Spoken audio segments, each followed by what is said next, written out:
Национальный парк Казиранга на рассвете напоминает ожившую легенду. Здесь, в тени Гималаев, воздух настолько густой от влаги и ароматов диких орхидей, что, кажется, его можно трогать руками. В это утро туман стелился по низинам, скрывая очертания вековых деревьев, чьи кроны уходили в небеса, образуя живой купол. Среди этого великолепия двигалось стадо, живая гора плоти и древней мудрости. В центре него шел Кави. Для семимесячного слоненка мир был бесконечной игровой площадкой. Он еще не понимал, что каждый его шаг по этой земле — это дар, за который нужно платить осторожностью. Его кожа, еще не огрубевшая от солнца, была чувствительна к любому прикосновению ветра. Он то и дело пытался схватить хоботом пучки высокой слоновьей травы, но та выскальзывала, оставляя лишь щекочущее ощущение на кончике носа. Его мать, Аратхана, шла рядом. Ее шаги были бесшумными, несмотря на огромный вес. Это удивительное свойство слонов — двигаться тише кошки, когда того требуют джунгли. Она чувствовала каждое движение сына через вибрации почвы. В ее памяти хранились карты всех колодцев и солончаков, а также образы врагов, с которыми она сталкивалась за 30 лет своей жизни. Она знала запах тигра за версту, но сегодня джунгли играли против нее. Густой аромат цветущего жасмина и стоячий воздух заводи сбивали с толку. В нескольких сотнях метров, там, где трава достигала 3-метровой высоты, замерло воплощение смерти. Рудра, старый бенгальский тигр, был почти невидим. Его окрас, чередование рыжего золота и угольно-черных полос, идеально сливался с игрой света и тени. Рудра был не просто хищником, он был пережитком прошлого. Его тело покрывали шрамы. Один длинный след на боку оставил кабан-переросток, а рваное ухо было памятью о стычке с молодым конкурентом.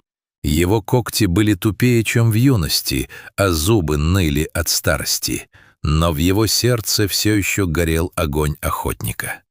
Голод в этом сезоне был особенно жестоким. Олени-аксисы ушли на север, а кабаны стали слишком быстрыми для стареющего царя. Тигр наблюдал. Он видел, как стадо медленно смещается к реке. Он знал, что нападать на взрослого слона — это самоубийство.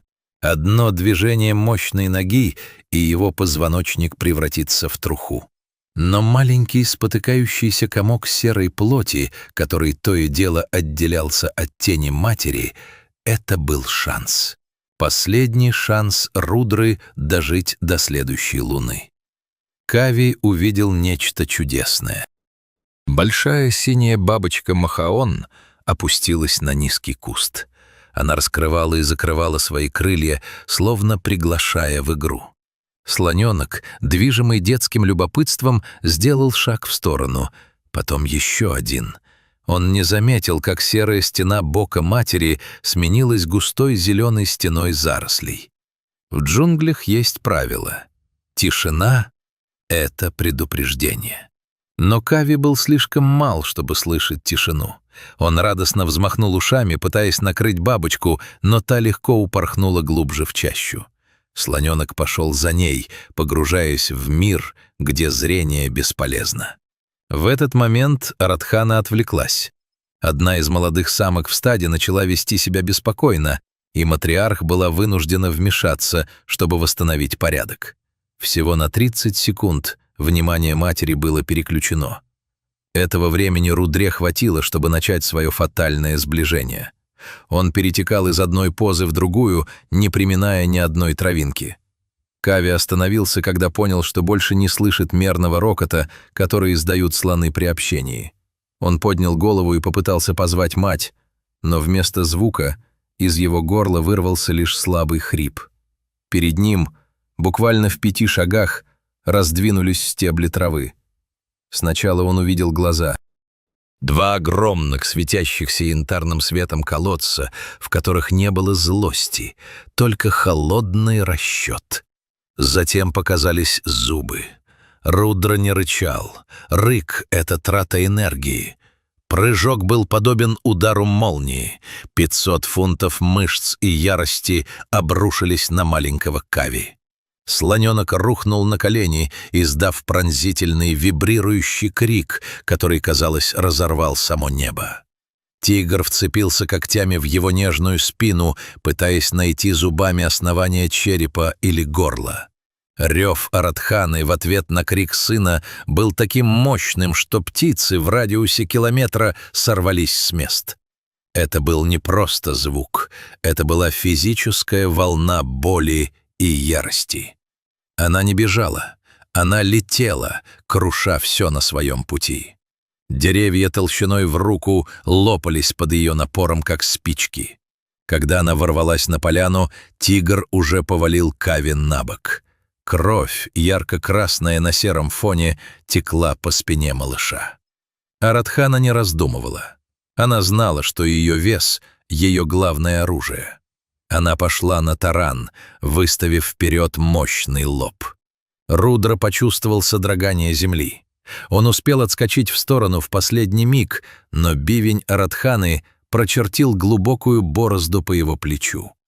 Тигр взвился в воздух, издав ужасающий рык, и приземлился в 5 метрах, припав к земле. Его зрачки расширились, заполнив всю радужку.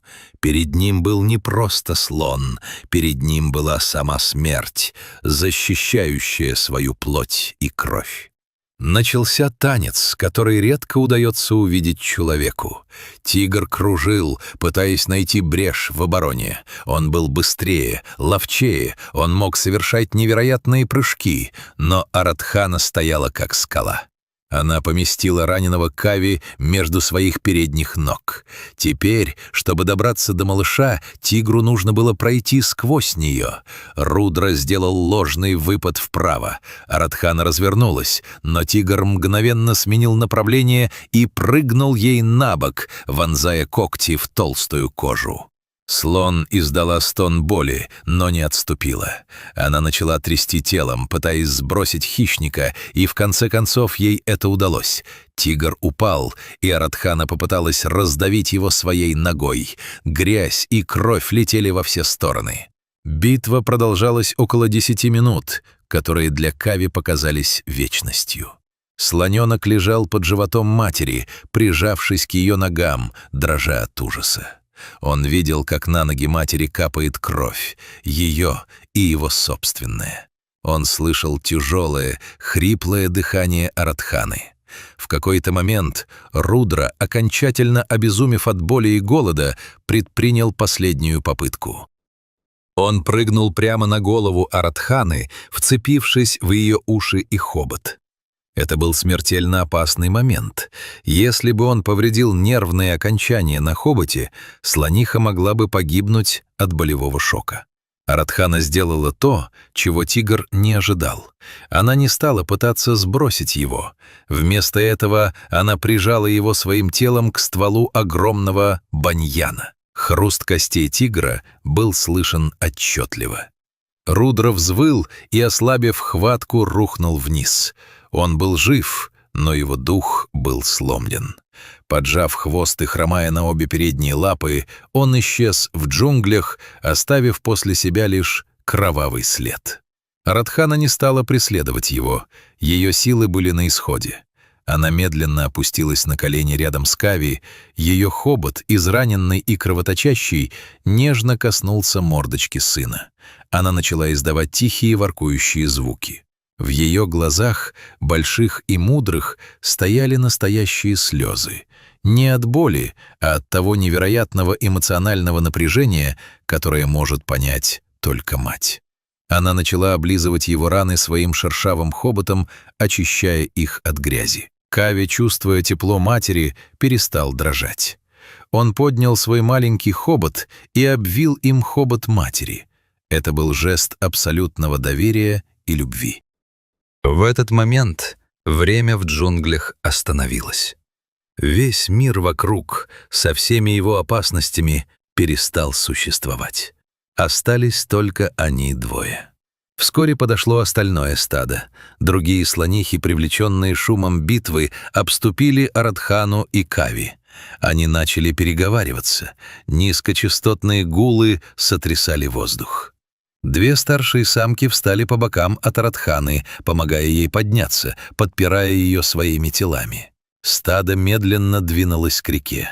Впереди шли разведчики, сзади — замыкающие. В центре, окруженный кольцом заботливых тетушек и бабушек, ковылял Кави, а рядом, пошатываясь, но гордо подняв голову, шла его мать. Прошло несколько месяцев. Раны затянулись, превратившись в грубые шрамы. У Кави на спине теперь был рисунок, напоминающий о том, как близко он был к черте небытия. Но эти шрамы стали для него не знаком слабости, а символом того, что он — сын Великой Матери.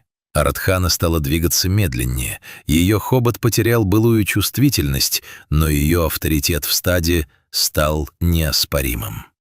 Эта история передавалась через поколения слонов, ведь мы знаем, что у них феноменальная память, как легенда о том дне, когда любовь оказалась сильнее голода самого опасного хищника на земле. Джунгли по-прежнему опасны. Рудра, возможно, все еще наблюдает из тени, выискивая более легкую добычу. Но он знает, там, где есть материнское сердце, его клыки бессильны. Жизнь продолжается, и каждый вечер, когда солнце садится за горизонт, в глубине Казиранги можно услышать торжествующий трубный рев слонов, гимн жизни, мужеству и вечной связи между матерью и ребенком. Эта история напоминает нам, что в диком мире чувства порой чище и сильнее, чем в нашем. Как вы думаете, есть ли у животных некая духовная связь, которая помогает им чувствовать беду на расстоянии? Или это исключительно инстинкты?